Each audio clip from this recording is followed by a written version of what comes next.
Sitting here thinking about something and doing a little bit of reading. We have been studying in Bible class before church, the book of James. And one particular part in there is what James says, faith without works is dead. Okay. Well, you look back, talking about how what your works are to the Lord.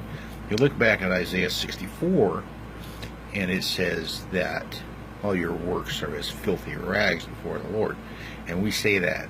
Now, here's the thing about church. We don't talk about sexual stuff. We don't talk about reproductive stuff. That was big back then. Okay, the restrictions in the law of Moses.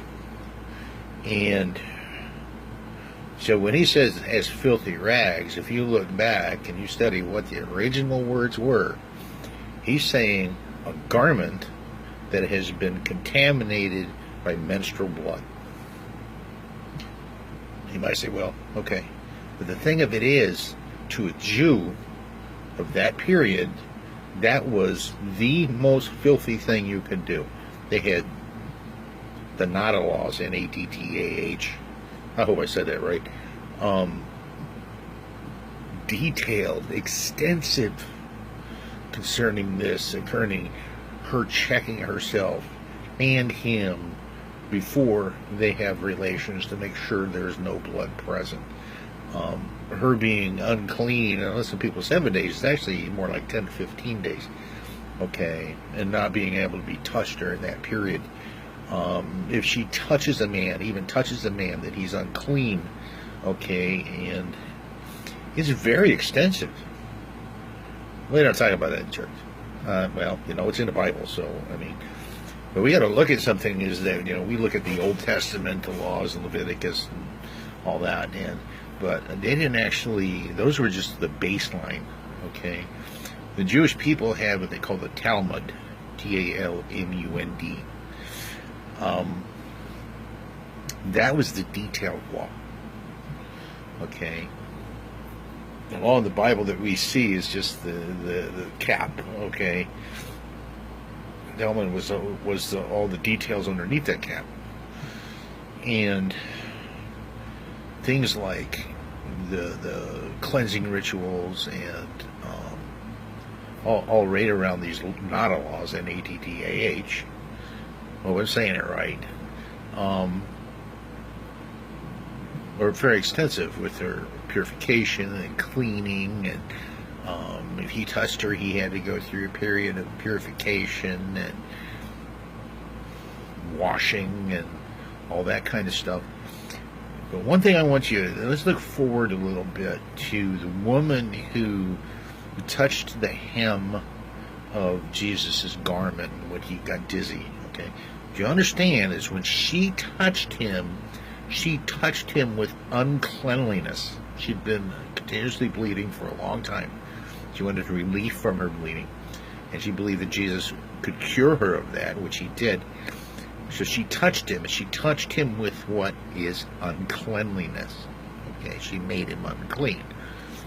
Now, we talk about, well, she went through the crowd, and she did this, and that was unusual in the culture. The Talmud says, if she deliberately made a man unclean, she could be stoned to death.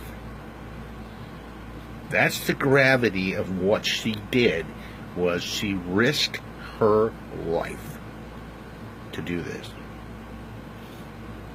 Because we don't talk about such matters in church, because some people might feel uncomfortable, doesn't mean they ain't there. Doesn't mean they don't need to be known. I got all these words that I can't say. In the hermeneutics, you have to look at the culture. You have to look at the conditions at the time. I cannot look back at BC or 1st century or 2nd century Israel with the eyes of a 21st century American. I have to take their culture into account. So that's what kind of the rest of the story on that is, okay? The uncleanliness of that, and what they're saying is how filthy your works really are to them, to God, okay? As filthy as the most filthy thing that they can have in their culture. And drawing from that, and looking at what this woman who touched Jesus' hem actually risked, doesn't that give it a lot more gravity to know that this is what they're saying? Okay? Ultimately filthy, dangerous action. Puts it in a different light and perspective. And that's why I try to be a good Berean. I look at this stuff. I want to know. Okay, I want to know more than I'm getting from the pulpit. You get a lot from the pulpit. Okay, everything's got to be checked, but we get a lot from the pulpit. But there's really not enough time. This would be like college level class you would have to go to get all this stuff. You would have to actually go to a seminary. But you can do it on your own too. You study on your own. You go in here, one of my favorite things is Strong's Concordance. You can look at what the words mean, what they mean, and you got to realize that they mean different things in different contexts, different language styles, different sentence formations and syntax is all different. And it's a very in-depth study. It really is.